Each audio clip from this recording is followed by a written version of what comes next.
Hope ministry director గారు వచ్చి ఉన్నారు. వారి ప్రేమతో మనం ఆహ్వానించుకుందాము. ఈ సమయం వారికి అప్పగించబడుతుంది.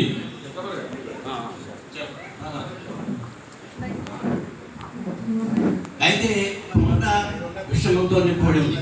అంటే దేవచంద్రుడు వంట చెందితే ఆకులు దాని గుణ కనుక కోసుకొచ్చి వంట చేస్తున్నాడు. అయితే గురించి సమయంలో ఈ కుండలో విషం ఉన్నదని తెలియజేసినప్పుడు అప్పుడు పిండి తీసి రమ్మని అందరూ వేయగా అది మధురంగా మార్చబడింది. ప్రియులను గమనించారు. అలాగే ప్రభువు యేసుక్రీస్తు లోకానికి వచ్చి ఆయన లోకాన్ని ప్రేమించి లోకంలో పాపాన్ని తీసివేట వరకు ఆయన తన ప్రశస్తం రక్తం హెచ్చించి ప్రాణం అర్పించి మన కొరకు విమోచకుడుగా వచ్చి మన పాపాన్ని కలిసి బానిసత్వం నుంచి మనకు విడుదల కలుగు చేస్తున్నారు. అంటే మన జీవితంలో మధురంగా మార్చబడినవి. అంటే పరలోక రాజ్యంలో ప్రవేశించడానికి యోగ్యమైన వాటిగా దేవుడు ఆశీర్వదించున్నాడు. ఎందుకు పనికిరానంటే మనము విసర్జించబడిన మనము ప్రభు యేసుక్రీస్తు ద్వారా మనకు అనుగ్రహించిన కృప ద్వారా మనము పరలోక రాజ్యానికి వారసుగా చేయబడినాం. అంటే ఏంటి? చెడు హృదయం ఏమైంది? మంచి హృదయం మార్చబడింది.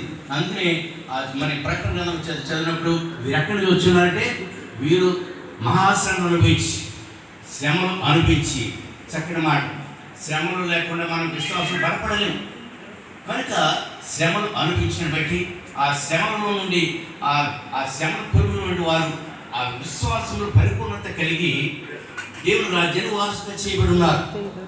ఎందుకంటే క్రీస్తు రక్తంలో పడుకోవటం బట్టి కనుక దేవుని రాజు గారు దేవుని విశ్వాసం నుంచి ఆయన రక్షణ పొంది ఆయన పొందిన రక్షణ ఇతరులకు అందించాలి, అనేక మందిని ఏర్పాటు చేసుకోవాలి అని తలంపుతో ఉండగా దేవుడు ఆయనకి మందిరాన్ని ఇస్తున్నారు.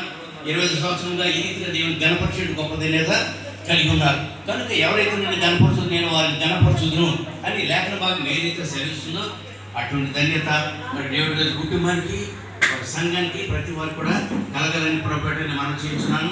దేవుడి మాట దీవించుగా. ఆమేన్.